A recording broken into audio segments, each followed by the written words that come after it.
నేను ఇప్పుడు బీరకాయ పోతాను. అరకిలో బీరకాయలు, ఒక చిన్న చాయ్ గిలాసడంత పప్పు కడిగి పెట్టుకున్న. బీరకాయలు శుభ్రంగా పొట్టు గీక్కొని ముక్కలు కోసుకున్న.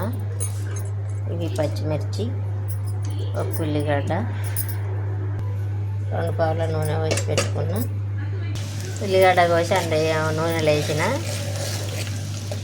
చూడండి, ఇక 2 పచ్చిమిర్చి తాలింపుకి ఎత్తాను. ఫస్ట్ కలర్ మంచిగా ఉండడానికి నూనెలో పసుపు వేసుకోవాలండి. నూనెలో వెంటనే పప్పు వేసుకోవాలి.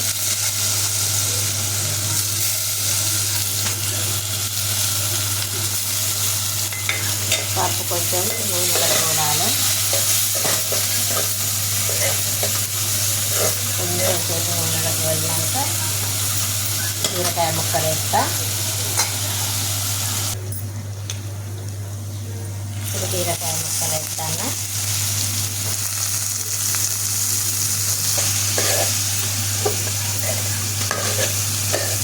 కలర్ఫుల్గా వేస్తే మంచిగా కనబడతా ఉంటుంది. చూడండి, పప్పు నూనెలో కోస్తే బాగా టేస్ట్ ఉంటుంది.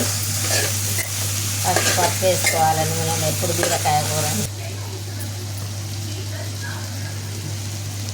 ఇప్పుడు పచ్చిమిర్చి,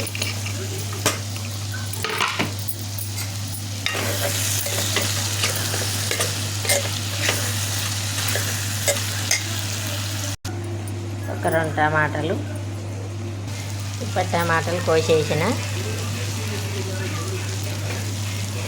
ఉప్పు సరిపడా.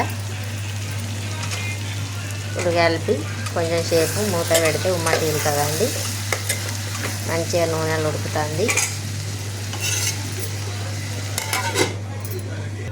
కొంచెం వాటర్ వేసిందండి. పప్పు వక్కలు ఉడికే మందం. బీరకాయ పప్పు నేనైతే ఈ విధంగా వండినండి. మరి మీరు ఏ విధంగా వండుతారో కామెంట్ బాక్స్లో కామెంట్ పెట్టండి. ఎట్లా వండాలో. ఇట్లా వండుకుంటే అయితే చాలా టేస్ట్గా బాగుంటుంది. బాయ్ అండి. నచ్చితే లైక్ చేయండి. కామెంట్ బాక్స్లో కామెంట్ పెట్టండి. బాయ్ అండి.